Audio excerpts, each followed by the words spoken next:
Welcome back to the Parenting Brief.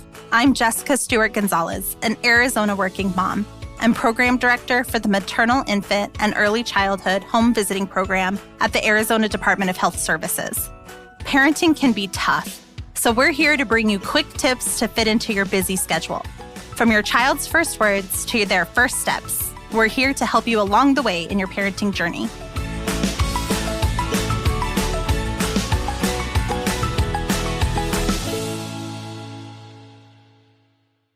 We're so glad you're here for another episode of the Parenting Brief. Last time, we covered newborn screenings, including what first-time parents should expect and what experienced parenting pros should revisit. On the menu for today's show, when and how to transition your little one to table foods. Nutrition and eating are so important in these early years and can set the stage for their health later in life. You want to establish healthy eating habits, but dealing with a kiddo who doesn't seem to have the same agenda can make mealtime stressful. So today, I'm here to give you some peace of mind when it comes to introducing table foods. I've recruited all-star dad and nutrition expert Alan Brown. Alan is the Women, Infant, and Children's Training Manager at the Bureau of Nutrition and Physical Activity in Arizona's Department of Health Services.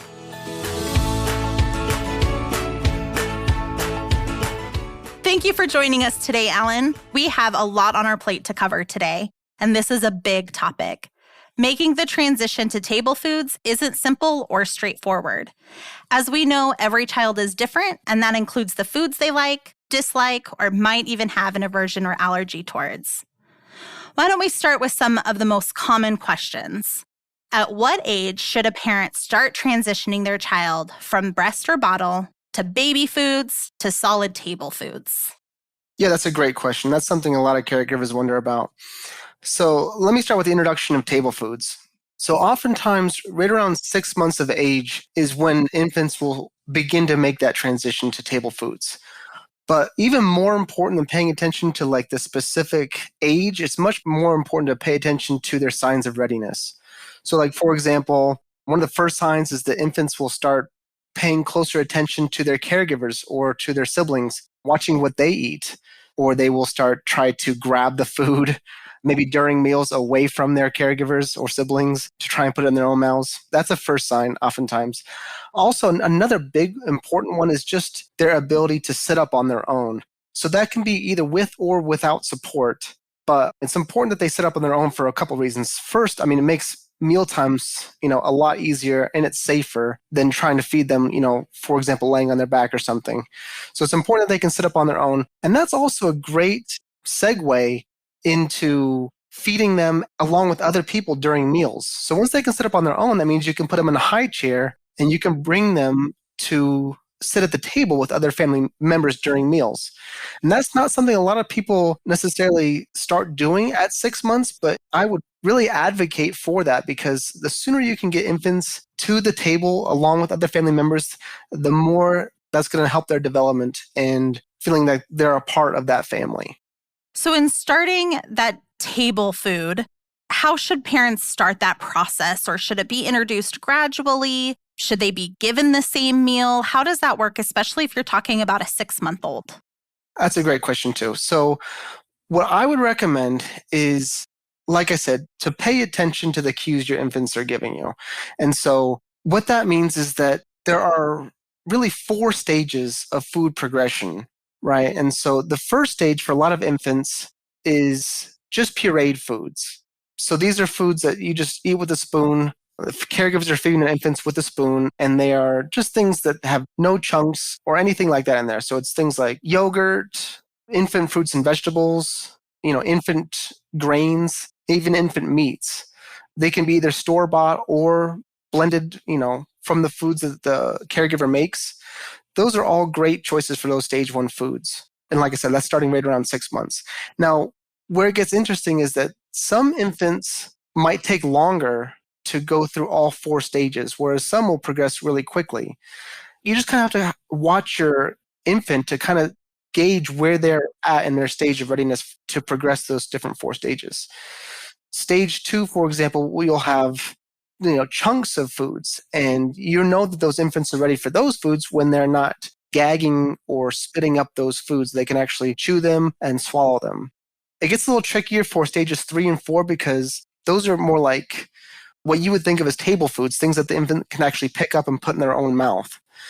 And there's a whole other conversation to be had about baby-led weaning that I'm happy to have, because that's a very common thing for caregivers to start out with those stage 3 and 4 foods, those table foods. I felt like I was going to go off into a tangent by asking about baby-led weaning, because that is some serious buzzword language in mommy groups. And, people talk about you don't give them baby food and you don't give them purees and you just feed them what you're feeding your family at the table. And it sounds like what you're saying is that there is a place for that, but through these stages. Absolutely. So what I would recommend is there are some infants out there who baby-led weaning is going to make sense. These are infants who don't seem to have any real interest in those stage 1 and 2 foods. Like I said, stage 1 being totally pureed foods and stage 2 being really, really soft foods, but maybe with some chunks. So things like yogurt with pieces of fruit in it and things like that. Some infants aren't going to have any interest in being fed with a spoon, period. And those, in my opinion, are the better candidates for baby-led weaning. Those infants only want to feed themselves. And as long as they're not gagging or choking, those are great candidates for baby-led weaning. And that's when caregivers can skip straight to those stages 3 and 4. Like I said, those being those foods that are modified, that they can actually pick them up and put them in their own mouths. Like I said, as long as they're not gagging and choking, it can be perfectly safe for those infants. Do you need to wait until they have teeth in order to get to that more chunky, solid food stage? Or can that happen even before that? Yeah, another great question. To be honest, you'd be surprised what infants can really gum up and chew without teeth. So, no, the most important thing is that they're able to just safely munch on and chew those foods, whether they have teeth or not, and able to swallow them safely. And like I said, there'll usually be signs that they're not ready for that next stage. Gagging is usually a very, very common sign where they'll just instinctively push that food back up to the front of their mouth, being it's not safe for them to start to chew and swallow. And so many parents might be concerned about potential allergies or food sensitivities as they are introducing those new foods. Are there specific foods that you may want to stay away from introducing early on, or foods to maybe monitor more closely as you're introducing those foods to your baby? Yeah, food allergies is definitely a big concern for a lot of caregivers. So I'm glad you asked about this. So there's historically been a big concern about food allergies, and many physicians have actually encouraged caregivers to stay away from foods that are more common to cause allergies. And there's 8 common allergenic foods. I won't name all of them, but things like peanuts, tree nuts, fish, shellfish, wheat, dairy foods. Now, what's most important to remember is that many of these foods can be safely introduced to infants as soon as 6 months of age, or as soon as they show their signs that they're ready to begin solids. Now, there are some foods that are oftentimes the most concerning, those foods that are more likely to have anaphylactic reactions among kids. For example, peanuts is probably the biggest one that parents are concerned about.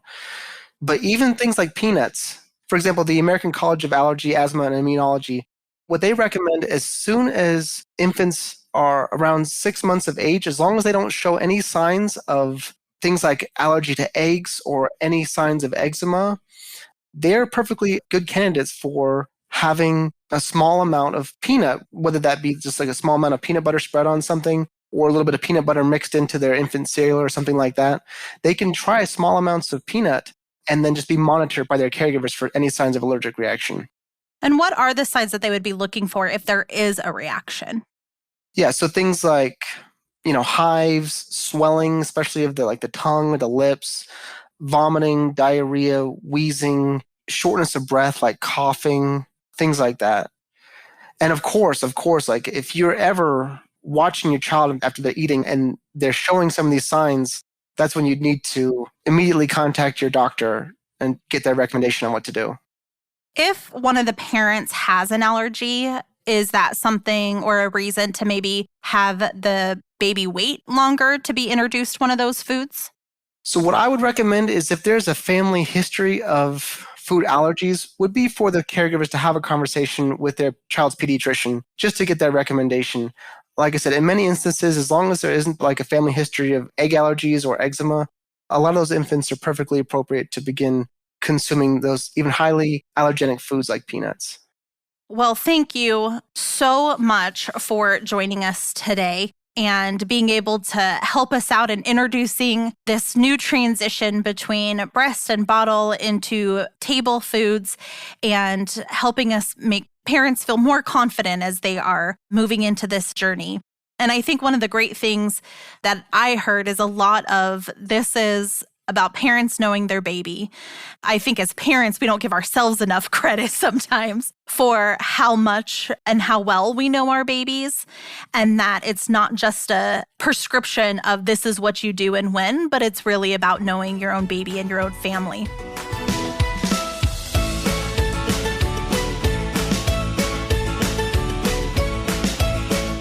Thank you so much for joining us for this episode of The Parenting Brief. You can find more helpful tips and information on making the transition to table food by heading to the show notes. We have more episodes on the way, so make sure to subscribe to The Parenting Brief on your favorite podcast app. It's free and easy. While you're there, send along a little parenting help to the moms and expecting moms in your life by sharing the show with them. Until next time, this is Jessica. You've got this, Mom.